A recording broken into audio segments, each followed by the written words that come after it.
tenemos una alerta de frío para mañana y pasado.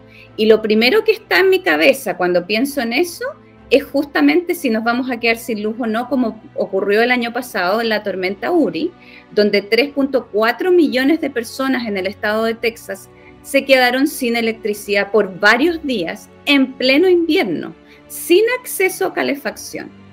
Eso es tremendamente grave, es un problema.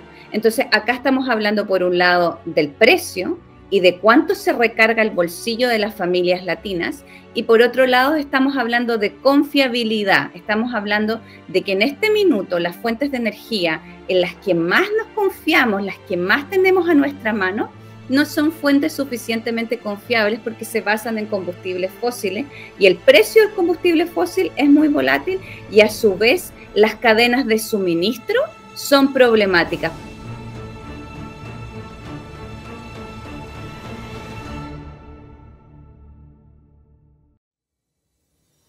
La energía limpia es mucho más confiable, no tiene cadenas de suministro que son tan problemáticas como los combustibles fósiles y es más barata.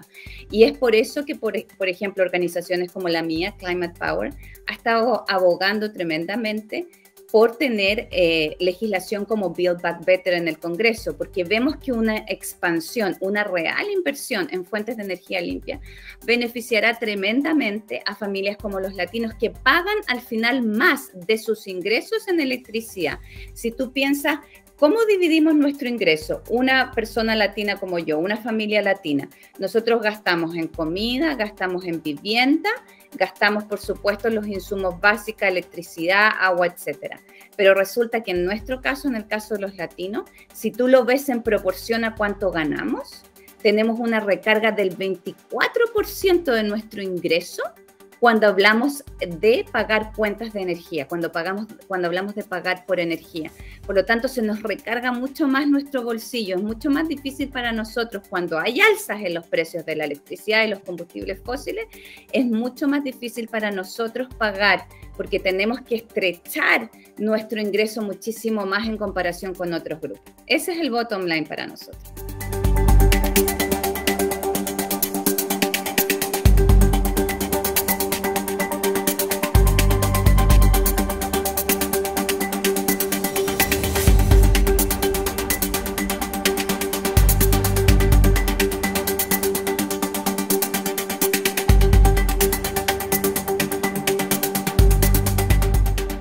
Build Back Better es una legislación tremendamente importante para comunidades de primera línea como los latinos.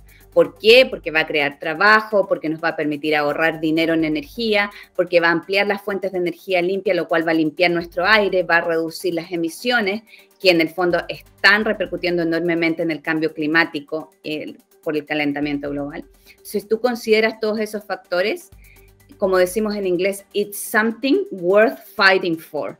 Es algo por lo que tenemos que seguir luchando. Si logramos aprobar Build Back Better, si logramos esa gran meta este año, yo te diría que hay triunfos a corto plazo y triunfos a largo plazo, envueltos en la misma legislación. Entonces, a corto plazo yo te diría que todos los proyectos que tienen que ver con la expansión de la energía limpia van a beneficiar tremendamente a los latinos en un corto plazo. ¿Por qué? Porque va a generar empleos.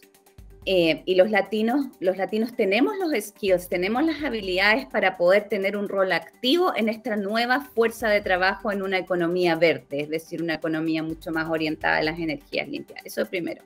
Y lo segundo, en el largo plazo, por supuesto, cuando tú reduces las fuentes de combustibles fósiles e inviertes en energía limpia, por supuesto que vas a tener un impacto en reducir las emisiones.